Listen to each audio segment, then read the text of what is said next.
All right, weather news. Not a lot going on, as far as weather.com or AccuWeather to put an article up for, but did want to put a couple pictures up. Vegas, this is captured from a plane, a microburst. Mari actually was doing a lot of research today because she was trying to find records on the hail, and there was a lot of microbursts that happened over the last 7 days, so she wanted to share some of these images. And then here we go, a slow-moving massive tornado here in South Dakota. This was probably in the southeast region, I imagine, from where these storms that we were looking at earlier from windy.com. But these slow-moving tornadoes caught people off guard for sure. South Dakota tornado stood still for at least a half hour Saturday afternoon, producing a mesmerizing sight for miles. Martin, San Diego. It was awed by a number of witnesses. Quietly touched down near Martin, South Dakota on Saturday. Caught people off guard as it made its way to the ground, quietly spun in one spot. I looked to my right, the tornado went to the ground. I looked over there, it was, you just kind of go, wow, you want to get away from it, says one individual, Marlon Bunny. Once the funnel cloud was reported to Bennett County Emergency Management, several storm spotters headed out to find the storm about 10 miles west of Martin. Law enforcement blocked Highway 18 to turn traffic around, and emergency manager Jeff Sisko said that at least 2 homes were evacuated. Let's check this out. Wow, this is some great footage. Goodness.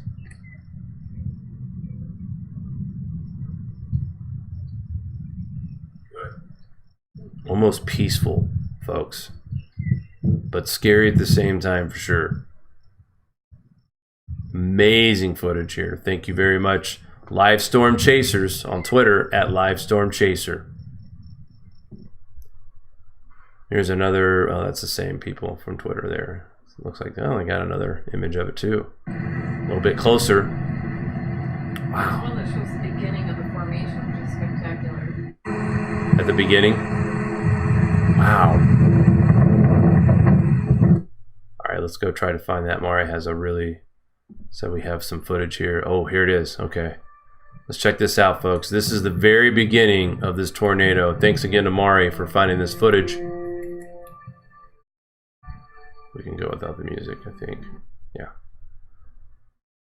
So this takes a little while, of course. This is nothing instantaneously, but look at that, folks. And what do we need for tornadoes? We've fell off. I was watching the report for June, and we only had a couple of days where we had more than normal tornadoes.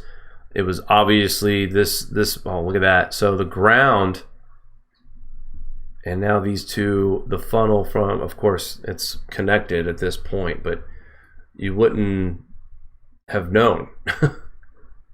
Very interesting formation. Wow.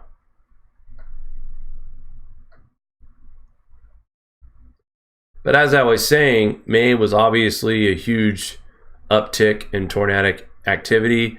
June, about average or below average for the most part.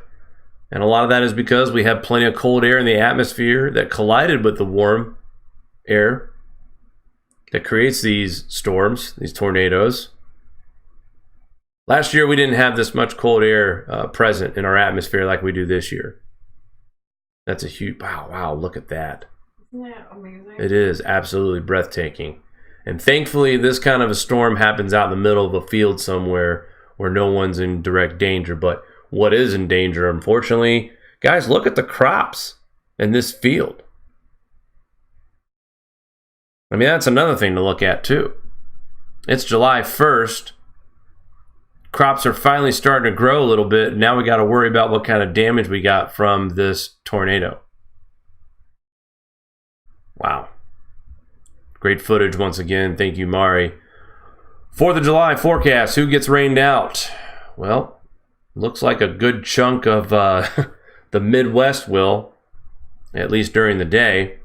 4th of July forecast calls for a classic summer weather across the nation. Thunderstorms will be scattered in about many locations east of the Rockies, while record highs aren't expected. Hot and humid conditions are likely. 4th of July holiday is nearly upon us, and the nation's weather looks rather typical at any other summer day. I'm going to say this because temperatures are in the mid-80s, humidity's high, This is a classic summer setup. Absolutely. While I'm looking at this, guys, I wanted to check this too real quick.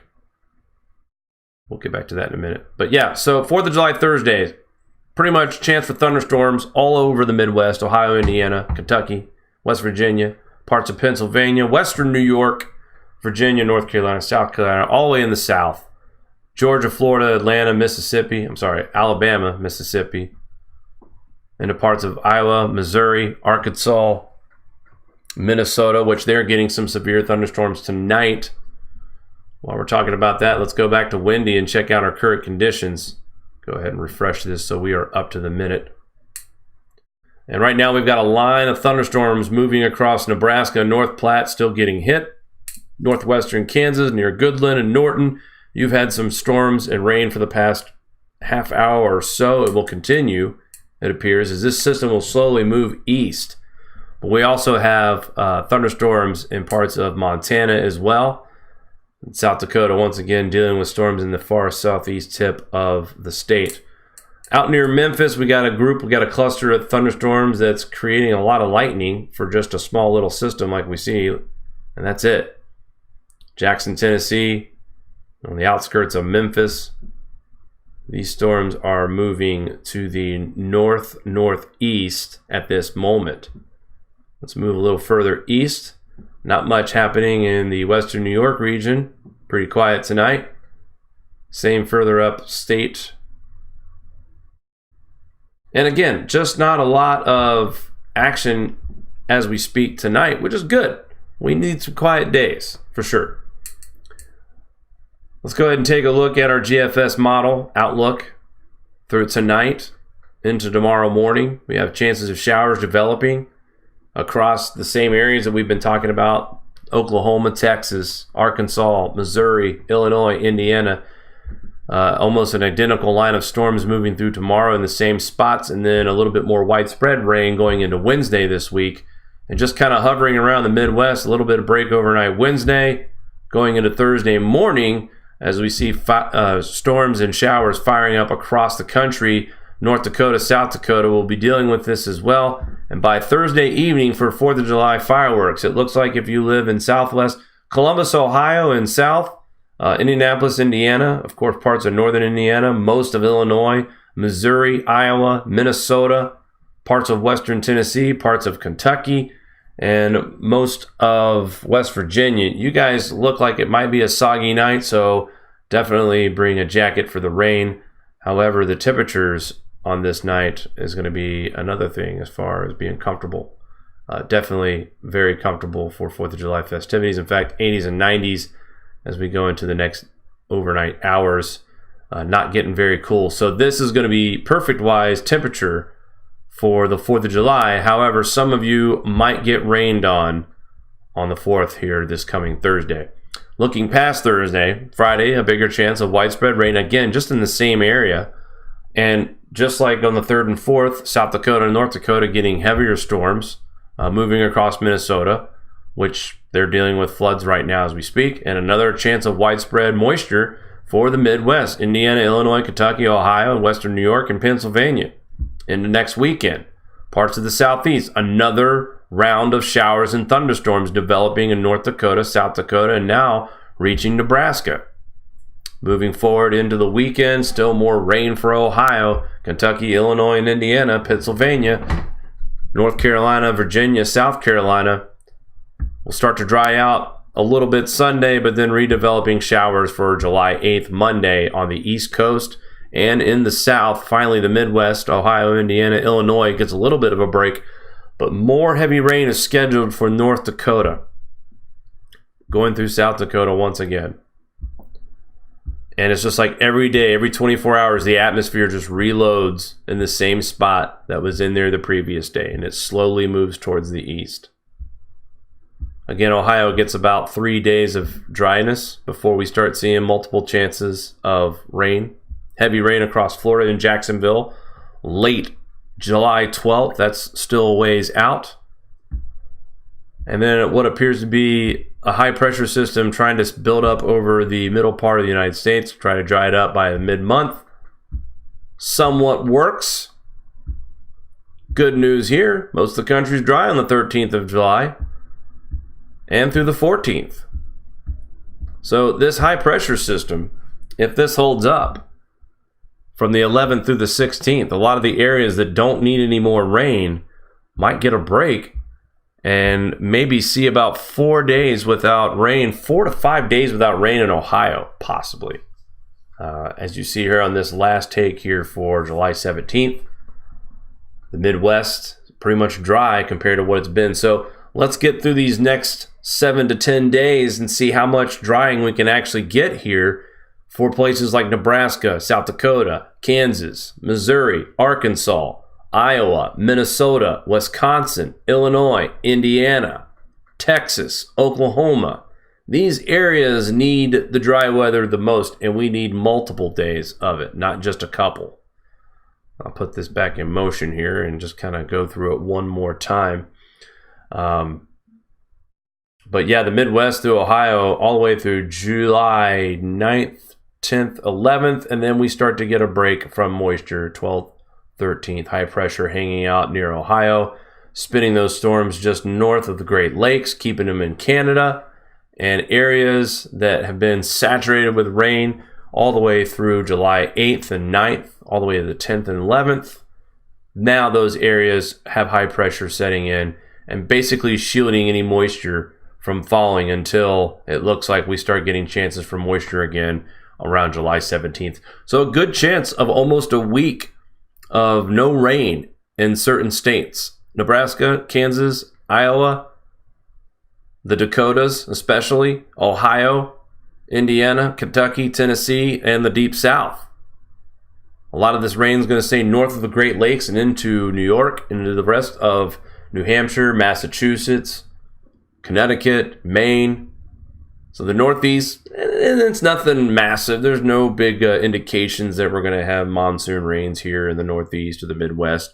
Just steady and moderate showers.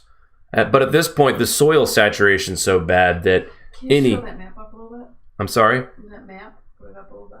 There's nothing going on, folks. No one cares about Florida then? Yeah. No one cares about Florida. Actually, I take that back. So here and this is what happens when you start driving your attention to one region. I'm glad Mari kind of made me do this here. Florida, you're going to be wet for a while. A couple days dry here in the early goings of July 6th. Around the 7th, you guys start seeing a lot more moisture through the 9th, through the 10th, through the 11th, and the 12th. Every day, you guys have a chance of some widespread thunderstorms and heavy rain from the 8th of July all the way through the rest of this model run here. That high pressure that's in the Gulf moves out over the states and allows some of that tropical moisture, or that's not even trying, some of it's trying to hook up with this system. But for the most part, it looks like Florida is now taking the brunt of the rain that the Midwest was taking. So here I was talking about some drier weather for most of the spots that need it. And then here I'm forgetting about poor Florida. And you guys are going to get your share of rain as well. Not only just rain, but your temperatures are already hot. I'm just going to go ahead and put this in motion here. We are in July. So there's no reason for me to be surprised at hot temperatures in the South in the 90s. Texas, Arizona, Southern California, Florida. I'm not going to be surprised at that. The Northeast, I am surprised here as we get towards the middle of July. Some of these temperatures are still in the mid-70s and low 80s. Parts of the Northwest, same thing. The Northern Plains, like North Dakota, northern parts of Minnesota, Michigan, still 70s, some 80s at times. Ohio, your temperature warmed up a little bit, but I'm not so sure. I have a lot of confidence in what kind of heat we're going to get in Ohio in the near future. Out there in Nebraska, farmland, Kansas, as we progress through July, we start to see that extreme heat kind of move back towards Kentucky, Oklahoma, and Texas. Sorry about that, guys. I know Texas is probably offended for us calling him Kentucky, but I do apologize. Anyway. So most of the country is going to see normal July temperatures, and some of the country is going to see some cooler temperatures for July. We'll just have to wait and see how it all plays out. We are still waiting for Dr. Roy Spencer's temperature readings to come out too from UAH. Here's a look at the total precipitation for the United States here until the 17th of July. Guys, this map is a definite improvement from May and June, as the majority of this map was staying in the purple for almost forever. And the yellows and oranges all over the country. And it's funny, I'll go ahead and move this map up. Not funny, but look at Mexico. The amount of precipitation and moisture that they're expecting, not just from this recent atmospheric compression, but more rain in this area. And again, it is the monsoon season down there, so I get it. So we will definitely have an uptick in news to report from places in Mexico in the coming weeks for sure. Got the European weather map in action right now, and again, about the same as what it is here in the US, off and on rain throughout parts of Europe, France, Italy, the UK, off and on showers. Denmark, you probably wish you had a little more rain than you're getting right now, but unfortunately that's all you're getting. So there, deal with it. Mari, would you like to come over here and say hello tonight on this lovely hot July Monday night here at the Grand Solar Minimum Channel? We got a case of the Mondays here, Jake, don't we? Yeah, a couple flubs tonight. Oh boy. Anyway, wow, chat's going crazy, Jake. I would like to say thank you to our super chatters. We got Matt Bros. He knows better. Dang it. He's one of our struggling farmers in the community. He donated super chat. Thank you so much. He said, thank you, Mari and Jake, for all your hard work and research. We really appreciate that. You have done so much for us, Matthew. You don't have to, honestly. I got to send him a t-shirt, period. Yep. And then send us what size you are, please. And here's why. And Matt sends me almost daily videos, and I'm going to put a video together about farming eventually. Matt sends me daily videos of his daily work. Nobody works harder in this world than these farmers, guys. That's all I want to say. Go ahead, Mari. Indeed. I would like to thank Daniel Teagarden. He did 2 super chats. That's how much he loves us. And he did 2 super chats the other night. So thank you very, very much. And then David Schiller, also a super chat. Very kind, everyone. We appreciate all of you. Thank you so much. Very humbled by your support. Now let's get to what people are talking about in the chat. One thing about Daniel, who did a super chat, he says he lives near the Orville Dam, and he's like, no more rain, please. I'm like, yeah, really? Are you there? My goodness. Concerned Canadian says, wanna annoy a dem, tell him that a bunch of Canadians are bussing down in 2020 to vote for Trump. It's just funny to even picture, you know, like just a bunch of Canadians coming over the border to vote. The bus would smell like French fries and gravy, I guess. I don't know. And Go poutine. Ahead. No, we love, and you know, Tim Hortons. I love our neighbors in Canada. I do too. I do. Anyway, let's see. And then when we got cut offline, Robbie Hill said the commies were trying to delete us. Well, I was getting ready to talk. I was getting ready to explain why people don't follow us because all this science dark, and then right? Boop. How bizarre was that? We just went offline. The powers that be were scared that I was going to give the real truth. And during that time in the chat, we were talking about CO2, and you did your little bit about the oxygen in the cows and all that, and we were talking about like not breathing and not farting at the same time. Can't do it. Fun in the chat. Sounds like it. All right. And then a lot of people are talking about having problems gardening directly into the soil and are converting to raised beds because we have so much precipitation. So a lot of interesting things in the chat. Oh, what do you do? You always do that, don't you, Jake? They were also talking about how many Americans are ignorant about earth science, and they don't really teach science in public schools anymore. It's more political science. And I'll back that up with that Scholastic magazine that I saw telling kids how bad straws are. Out of all the things they could be teaching kids, it's like, what has happened? So that's all I got. Thank you for joining us on this Monday evening. We'll be back, what was it, Wednesday, Jake? Mm-hmm. So thank you very much. I'm going to let you wrap it up. All righty. Guys, we do appreciate the support out there. You know, the people that continue to show up Monday nights, Wednesday nights, Friday nights, by the hundreds. We know why. They want to know what's going on with the weather. They want to know what's going on with our farmers. They want real answers. They want proof. And if you could just be a little patient and take the time to sift through it, you guys, you'll see what's really happening. And it's not all bad. We can get through this, but we have to become accepting of what's coming. And, books like what David Dubine wrote and Valentina Zarkova's paper and other people who are confirming other information about solar activity, the disclosure is beginning.